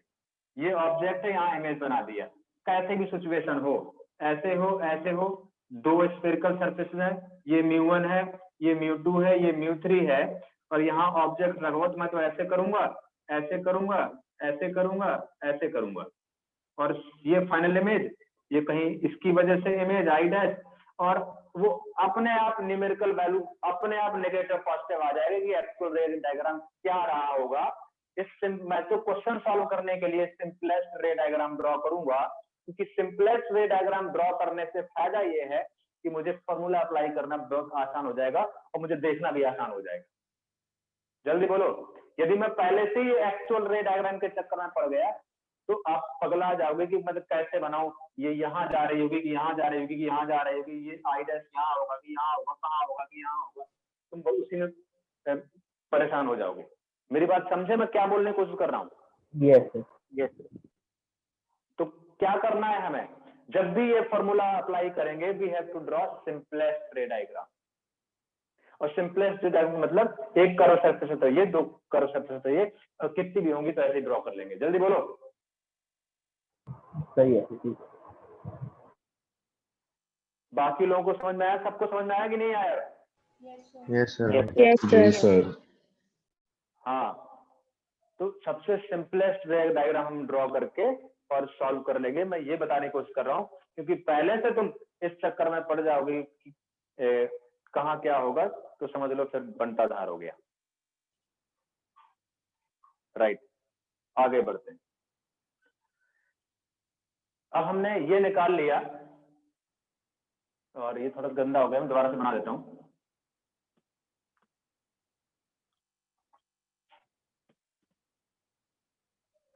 यहाँ पर जितने भी पॉइंट बताएं सब बिल्कुल ध्यान से याद रखना है, इसका मतलब क्या है और हमें कैसे क्या एज्यूम करके कैसा रे डायग्राम बना के हमें क्वेश्चन सॉल्व करने हैं। और जब वैल्यू आ जाएंगी तो हम डिसाइड कर सकते हैं कि फाइनल इमेज कहाँ पर बनेगी, और जब इमेज की पोजीशन वगैरह मिल जाएंगी तो हम फाइनल रे डायग्राम भी बना सकते हैं कि एक्चुअल में क्या रहा होगा। नेक्स्ट है velocity of image in spherical reflecting surface. velocity of image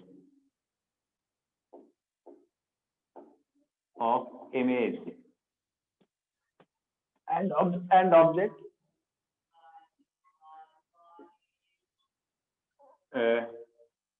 object in a spherical refracting surface.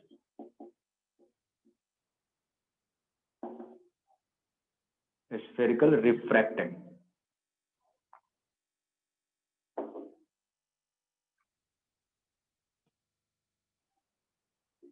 बेटा ये समझ में आया नहीं आया?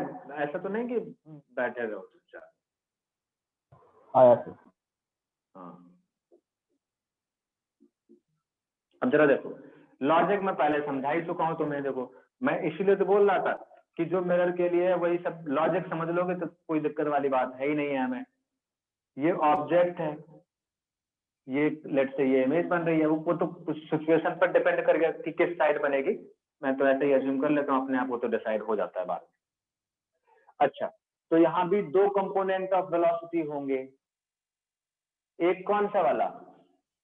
एक ये परपेंडिकुलर कंपोनेंट होंगे, और दूसरा कौन सा वाला? Parallel to the principal axis वाले होंगे। जल्दी बोलो। यस। तो परपेंडिकुलर, यदि मैं हम बात करें along the principal axis वाले कंपोनेंट, तो A part the component of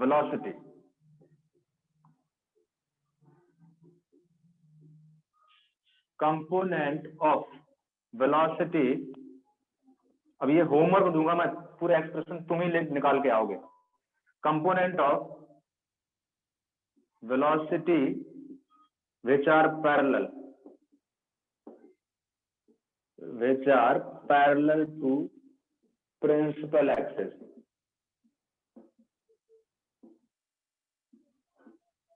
अच्छा आप बताओ, प्रिंसिपल एक्सिस में ये u है, ये v है।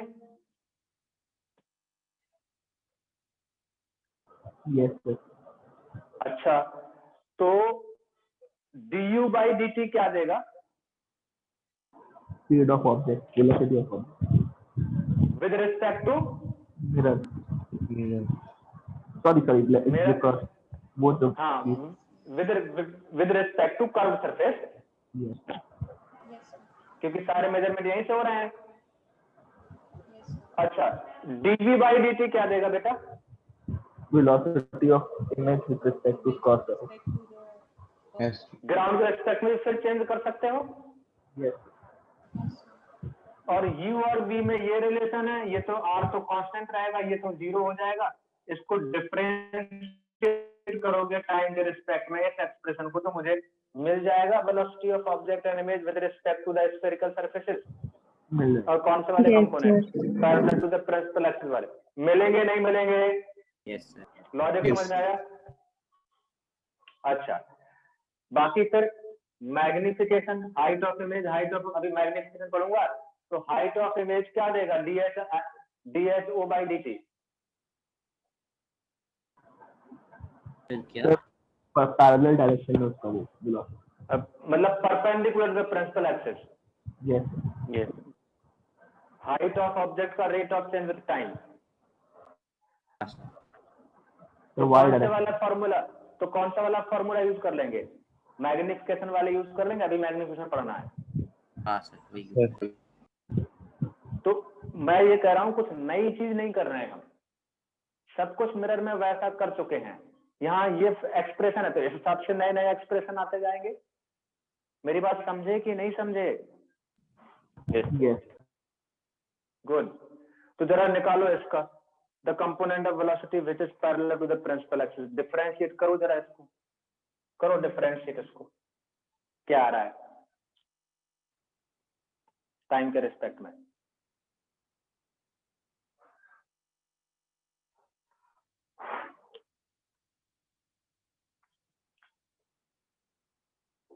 dv by dt is equal to v square by u square into du by dt। क्या ये आ रहा है? चेक करो जरा एक बार।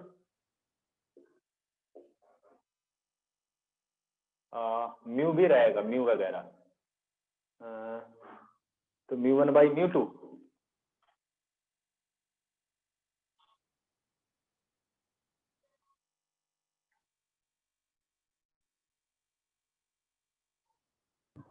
यहाँ पर क्या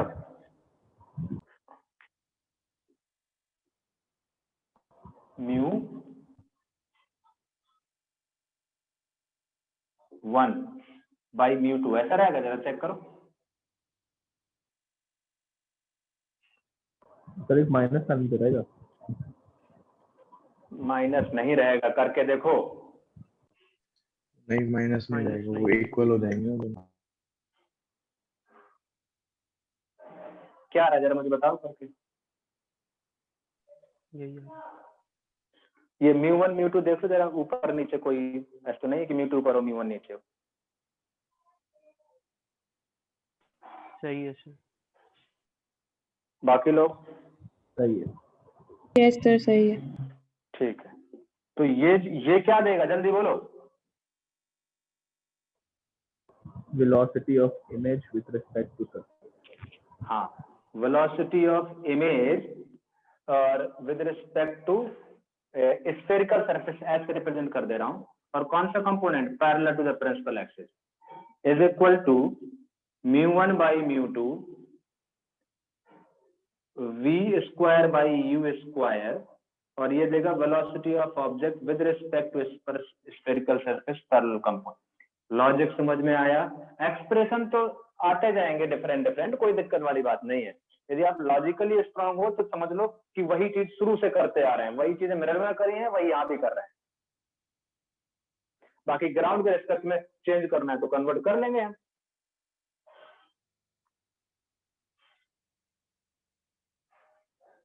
है कि नहीं? Yes. ठीक। नेक्स्ट है मैग्निफिकेशन। लिखो, नेक्स्ट है मैग्निफिकेशन। मैं मिटा रहा हूं इसको। अभी मैग्निफिकेशन के बाद फिर हम परपेंडिकुलर वाला कंपोनेंट कर लेंगे। मैग्निफिकेशन वैसे मुझे पहले कराना चाहिए था, लेकिन चलो कोई नहीं, बीच में कर लेते हैं, कोई दिक्कत नहीं। मैग्निफिकेशन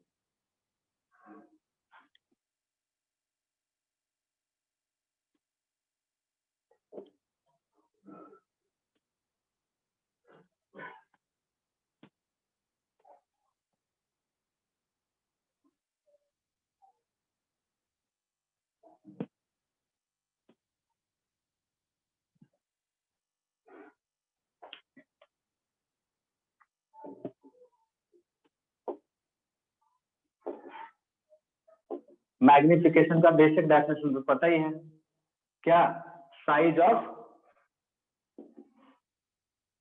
तो वो इमेज करना था। Upon size of upon size of object, ये तो सबको पता ही है, बेसिक डेफिनेशन वहां भी यही था, यहाँ भी यही है। बस यहाँ भी दो टाइप के मैग्निफिकेशन होंगे, एक अलोंग द प्रिंसिपल एक्सिस वाले को क्या बोल देते हैं, वो टर्म याद है ना आपको? लेटरल। लॉन्गिट्यूडनल। हाँ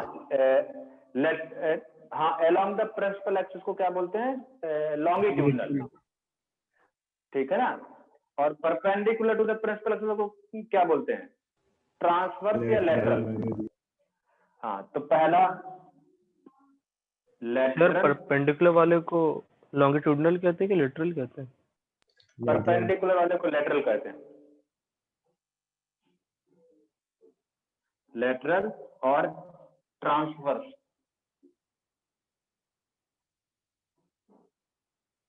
मैग्निफिकेशन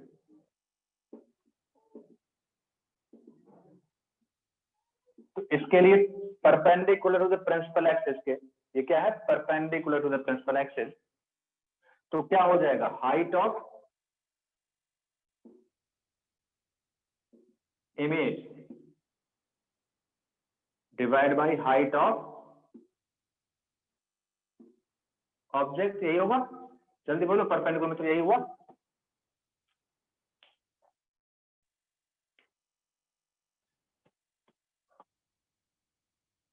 ये μ1 है, ये μ2 है, radius of curvature r। Let's say ये ऑब्जेक्ट है A B, ray of light ये गई, यहाँ से रिफ्रैक्शन हुआ, लेट्स से ये ऐसे चला गया, यहाँ पर इमेज बनी ए डैश बी डैश, ये एंगल ऑफ इंसिडेंट आई होगा, ये एंगल ऑफ रिफ्रैक्शन आर होगा, क्योंकि principal axis itself is the normal. जल्दी बोलो फटाफट। Yes sir. और ये पॉइंट P मान लेता हूं। अच्छा, बस बाकी तो वही करना है हमें। यहां से tan I is equal to A B divide by A P, और I वेरी स्मॉल है तो I is equal to A B by A P.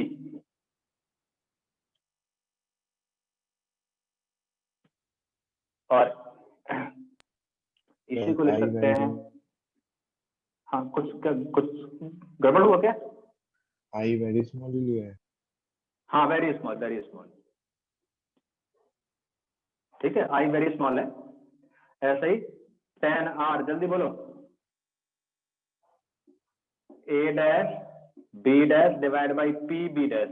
कुछ कंफ्यूजन हो तो बोल देना, r भी, आई स्मॉल है तो r भी स्मॉल होगा, स्मॉल एंगल के लिए ही डील करते हैं बेटा, ठीक है। मिरर में भी वैसे ही कर रहे थे, यहाँ भी वही कर रहे हैं। a dash b dash divide by p, वो इस वजह से क्योंकि पैरेक्सियल रेंज में बताया था ना, p और p डैश को सेम लेना पड़ता है, सारे डेरिवेशन सब कुछ पूरी रे ऑप्टिक्स वही एज्यूम करके किया गया है। अब यहाँ से यदि मैं लॉ ऑफ रिफ्लेक्शन अप्लाई करूं तो μ1 sine of I is equal to μ2 sine of R, जल्दी बोलो। और साइन I एंगल स्मॉल है तो साइन I को भी I लिख सकता हूं, तो μ1 I is equal to μ2 R, जल्दी हाँ ना में जवाब देते जाओ फटाफट। Yes sir. और μ1 I की जगह A B divide by A P, और इज इक्वल टू μ2 R की जगह A dash B dash divide by P B dash. अच्छा आगे बढ़ते हैं, height of image divide by height of object, है कि नहीं? तो हाइट ऑफ इमेज क्या था, ए डैश बी डैश, मैं रीअरेंज कर रहा हूं इसको, तो A dash B dash divide by A B, ये क्या हो जाएगा जरा देखो जरा, ये हो जाएगा μ1 बाई μ2, है ना?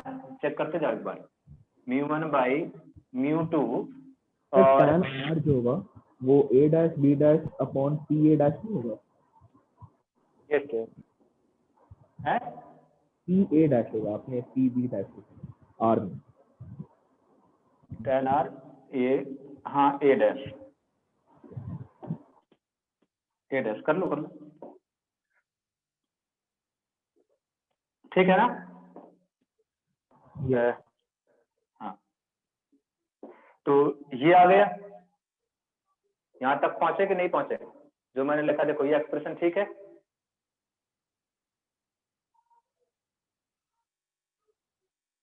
Yes sir. Yes sir. Height of object ये है, ये हाइट ऑफ इमेज है, और ये आपका u है, और ये आपका v है। फिगर दिखा सबको? यस। विथ साइन कन्वेंशन रखूं तो minus H I divide by H plus H O is equal to μ1 by μ2 P A dash plus v A P minus v, तो ये माइनस माइनस हट गया, तो यहाँ से आया I H O is equal to μ1 by μ2 और v by u, और height of image divide by height of object, यही क्या डिफाइन किया गया है, लेटरल मैग्निफिकेशन। क्या ये डेफिनेशन क्लियर? जल्दी बोलो फटाफट।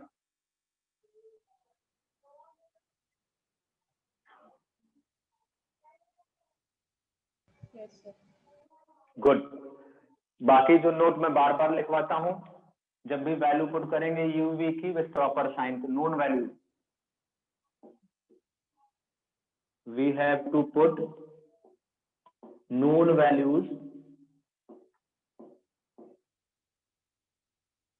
with proper sign.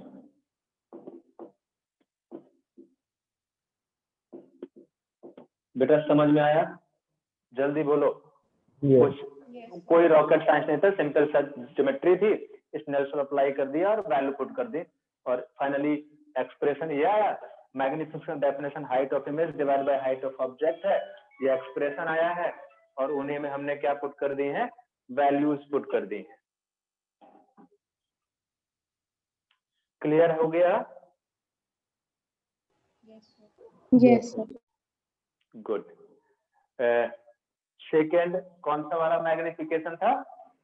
लॉन्गिट्यूडनल ना? Yes sir. तो एक काम करो, लॉन्गिट्यूडनल के लिए यदि ज्यादा ऑब्जेक्ट है तो मुझे पता है कि u, एक एंड के लिए u अलग होगा, दूसरे एंड के लिए u अलग होगा, तो उसके करस्पॉन्डिंग v भी निकाल सकते हैं दोनों एंड के लिए। मेरी बात समझे जो मैंने बोला? Yes sir. Yes sir. तो यदि बिगर ऑब्जेक्ट है तब तो वैसे ही करना पड़ेगा। यदि ऐसे रखा है तो इसको एक एंड मान के इसका b निकालो, इसका एंड मान के इसका b निकालो, फिर लेंथ ऑफ इमेज निकालो, लेंथ ऑफ ऑब्जेक्ट पता है तो size of image divide bye size of object करके हम लॉन्गिट्यूडनल मैग्निफिकेशन निकाल लेंगे। यस और नो? यस। इसे मैं बोल रहा हूँ कि यदि लॉजिक क्लियर है तो आप अपने आप कर सकते हो सारी चीजें, लेकिन स्मॉल ऑब्जेक्ट है तो du क्या देगा? Length of small object. Length of object dv क्या देगा? लेंथ ऑफ तो क्या, तो फिर मैं जो हमारे पास रिफ्रैक्शन थ्रू कर्व सरफेस वाला जो फॉर्मूला था उसको किसी भी पैरामीटर के रिस्पेक्ट में डिफरेंशिएट कर दें, तो वहां से dv बाई du निकाल लें, तो वो क्या मिल जाएगा मुझे? वेरी स्मॉल ऑब्जेक्ट के लिए लॉन्गिट्यूडनल मैग्निफिकेशन मिलेगा नहीं मिलेगा? मिल जाएगा। पक्का? Yes sir. गुड। और ये लेटरल के लिए तो मैंने यहाँ पर ये कर ही दिया है।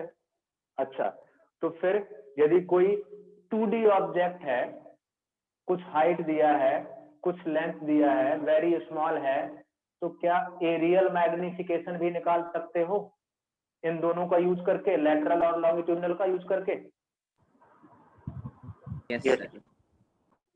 कोई वॉल्यूमेट्रिक ऑब्जेक्ट है क्यूब टाइप में या क्यूबॉइड टाइप में, जिसका डायमेंशन वेरी स्मॉल है, तो क्या इन दोनों का यूज करके क्यूबिकल मैग्निफिकेशन निकाल सकते हो? Yes sir. Yes sir. Homework करके लाइयो, ठीक है?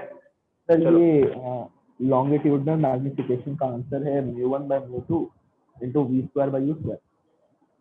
ये एक मिनट में चेक कर लेता हूँ। स्मॉल ऑब्जेक्ट के लिए ना? हाँ हाँ स्मॉल ऑब्जेक्ट के लिए mu1 by mu2 v square by u square। Yes. हाँ। सर हाँ बेटा, सर लास्ट लेक्चर और आज का लेक्चर प्लीज अपलोड कर दीजिएगा। ठीक ठीक करता हूँ। Okay sir. ठीक है, तो इसको बाकी जो मैंने बोला ये करके लाना, और वो भी ट्राई करना, वो जो perpendicular to the principal axis वाली वेलोसिटीज को, ठीक है ना, वो भी ट्राई करना। बाकी मैं तो कराऊंगा ही, लेकिन करना जरूर खुद से, क्योंकि लॉजिक मैं समझा चुका हूँ। यस ठीक, यस, थैंक यू सर।